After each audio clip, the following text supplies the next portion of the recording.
What happens when you die without a will in California? What is intestate succession? That's our topic today. We'll get started right after this.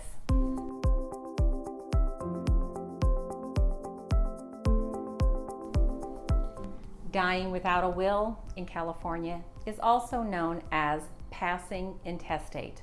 When someone dies without a will in California, state law directs who gets the decedent's property. This is known as dying intestate.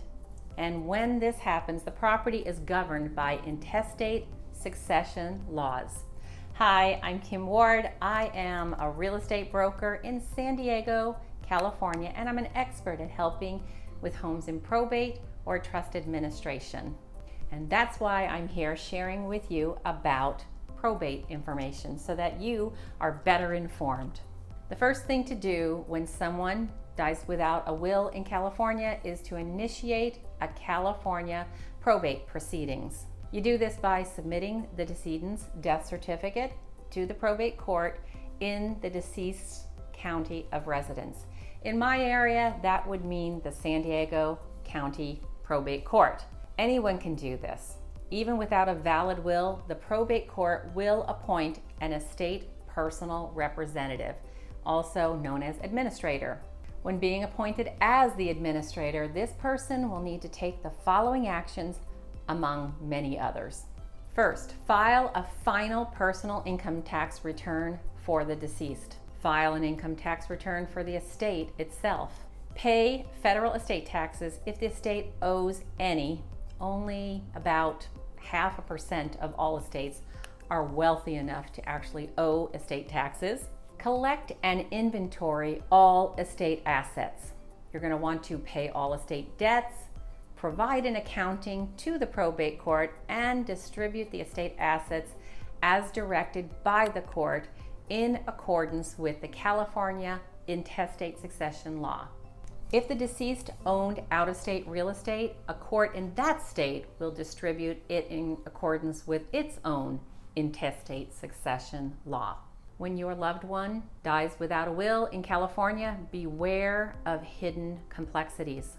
Typically, the oldest generation with surviving children will inherit the property. If the court cannot identify anyone entitled to inherit the property, actually the state of California will take possession of the property. You're going to want to keep in mind that these rules are complex and they have many nuances.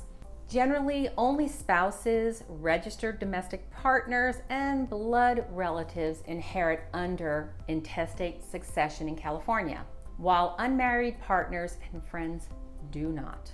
I actually had a family that I was helping that the decedent had had a long-time domestic partner, and they had not been married because at the time that wasn't something that they could do. And unfortunately, that domestic partner had to buy the home that he had been living in with the decedent from the family. It was an unfortunate situation for that person, and the family were somewhat uncomfortable. They did adjust the price some because they knew that that's what their brother would have wanted, but it would have been much better if the situation was different and that the two of them that had been living together when one of them passed away, that there had been something in place like a will to make sure that their wishes would have been taken care of. But in the case, the family did the best that they could under the circumstances.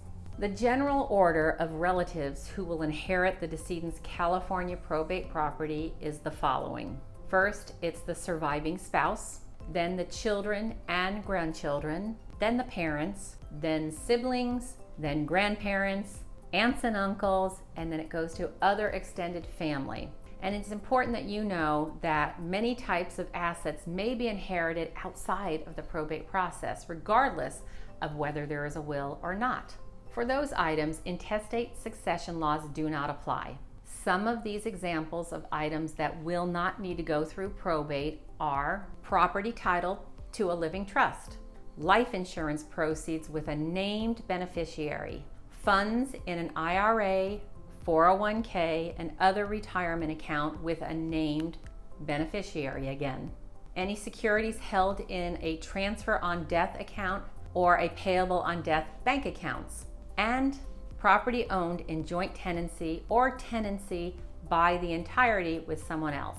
When someone dies without a will in California, it's important to take decisive action.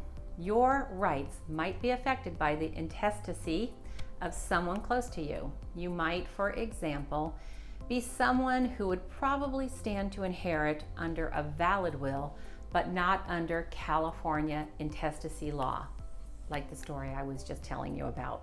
On the other hand, you might be someone who would inherit under intestacy laws, but not under a valid will. Either way, you are likely to need a California probate lawyer to help you make the most of your circumstances. I hope you found this of value. Please like, comment, subscribe, do all the things, and I'll see you next week.